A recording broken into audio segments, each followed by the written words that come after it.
semua program transportasi publik di seluruh dunia juga menggunakan public fund atau debt atau pinjaman. MRT di Singapura, apa udah balik modal? Nggak mungkin. Cina aja mengakui dia baru 10 tahun bisa untung. Ya menurut hemat kami nggak apple to apple. Karena apa? Karena yang di sini itu berapa gunung ditembus dan semuanya elevated. Ini kan problemnya cuma utang sama jangka waktunya aja kan. Jumlah utangnya, jangka waktunya. Kalau jangka waktunya dipanjangin gitu, 50 tahun bayarnya, kan cicilan lebih murah kan, lebih ringan kan. Gitu. Saya yakin 100% Pak Jokowi merencanakan dan mengeksekusi program bus ini memang betul-betul untuk kemajuan Indonesia. MRT di Singapura, apa udah balik modal? Nggak mungkin. Tapi kan yang dicari dari transportasi publik ini bukan profit, tetapi benefit. Apa keuntungannya bagi masyarakat, bagi negara, termasuk juga multiplier efek yang ditimbulkan. Misalnya gas emisi berkurang karena menggunakan listrik, iya kan? Terus sosial ekonomi diharapkan terjadi pertumbuhan ekonomi dan mobilitas lebih cepat.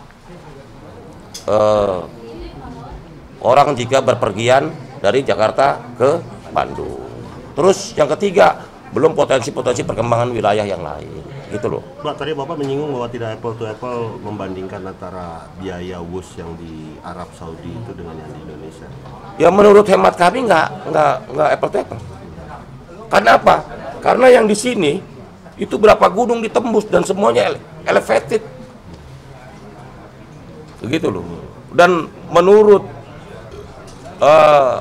Cina, Tiongkok itu yang sekarang ini malah lebih bagus dari beberapa yang dibangun di Cina, gitu kualitasnya ya.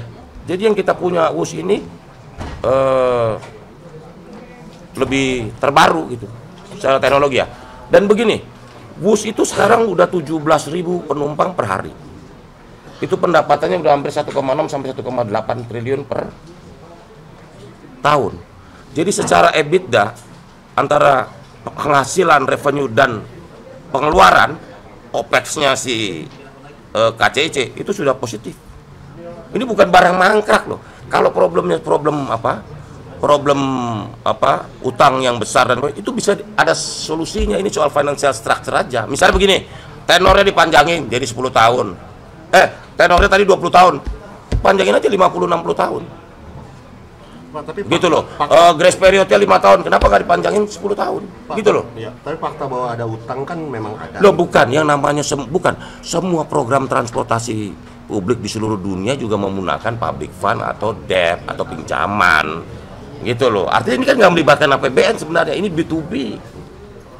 Gitu loh. Tadi kan sudah dikatakan bahwa sudah menghasilkan itu tadi ya. Loh, udah ini faktanya 17.000 penumpang per hari. Kali 365.000 kali sekarang 325.000. Coba ada kalkulator udah berapa T? Pak, maksudnya Pak Gubernur kan tidak mau menanggung utang dari Loh, ini gimana kalau seandainya? Begini ini tinggal di restructuring aja. Tadi grace periodnya 5 tahun bisa dipanjangin jadi 10 tahun. Ya kan? Tenornya dari 20 tahun bisa dipanjangin jadi 50 tahun. Jadi ringan. Gitu. Selama umur konsesi kereta cepat WUS itu. Jadi ini bukan problem yang terlalu rumit sebelumnya menurut saya. Belum lagi ada solusi di IPO-in aja, di go publikin, sehingga komposisi utang modalnya jadi lebih seimbang. Utangnya jadi lebih kecil, modalnya lebih besar, jadi cicilannya lebih ringan. Ini program menguntungkan kok. Jadi kalau Projo sendiri melihat bahwa apa solusinya dari untuk Dipanjangin Jakarta Surabaya. Ditambah Jakarta Surabaya. Ini kalau kata Sekjen makanya kan bilang Banyuwangi. Jadi Jakarta Surabaya. Harus. Menurut saya ini program strategis, ini lompatan peradaban. Kalau mau jadi negara maju ya harus tiket Jakarta tiket London Paris itu 120 pound. Itu 3 jutaan lebih. Kereta cepat ini KCIC ini tadi didesain $30, 500.000.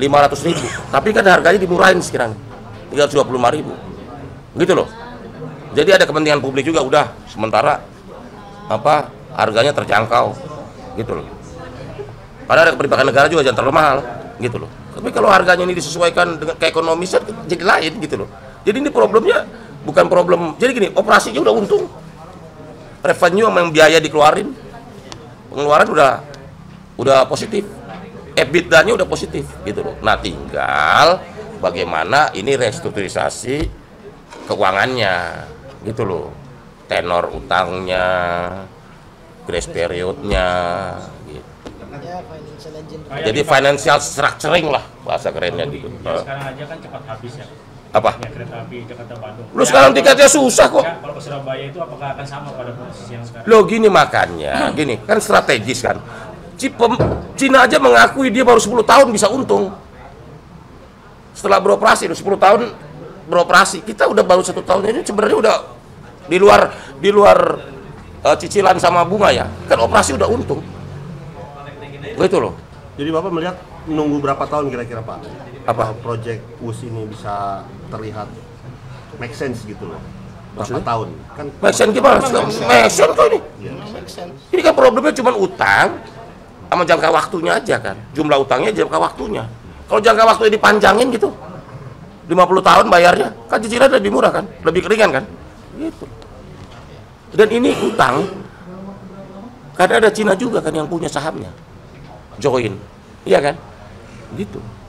Jadi menurut saya ini bukan isu, gitu loh. Ini yang goreng-goreng isu WUS ini kayaknya kurang gagal paham menurut saya, gitu. Karena namanya program peradaban strategis itu bukan barang mangkrak, barangnya ada. Kita udah naikin. Saya ke Bandung selalu nggak mau naik WUS. Saya selalu naik WUS kalau ke Bandung, karena lebih aman, lebih enak, cepet.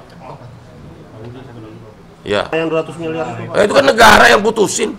Tapi kan ada undang-undangnya Pak. Apa? Maksimal 20 miliar. Enggak dong, semua presiden ini Pak Jokowi itu jatah negara yang kasih. Iya betul, memang ada jatahnya, tapi kan sesuai undang-undang kan 20 miliar. Enggak, tanya presiden yang lain dong. Ngomong harus ada datanya loh. Kan yang presiden bukan Pak Jokowi juga, coba periksa yang lain. Pak SBY berapa? Pak Wapres berapa? Bu Mega berapa? Coba, jangan asal ngomong.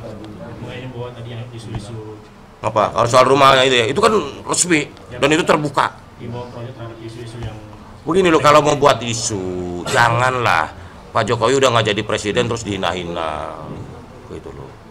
Kalau isunya apalagi tadi soal rumah jabatan itu semua apa yang diterima Pak Jokowi sama apa yang diterima Pak SBY atau presiden lain, nggak berbeda, gitu loh. Soal jumlah, soal angkanya sama persis, gitu loh. Yang mutusin kan Menteri Keuangan, gitu loh. Dan itu nggak akan berbeda dengan presiden dan wapres yang sebelumnya.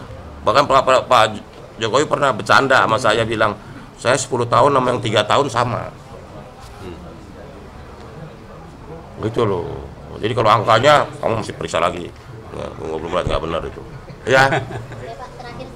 Ada permasalahan hukum, silakan diproses hukum dan pihak-pihak yang bertanggung jawab harus bertanggung jawab. Tapi saya yakin 100% Pak Jokowi merencanakan dan mengeksekusi program WUS ini memang betul-betul untuk kemajuan Indonesia. Oke.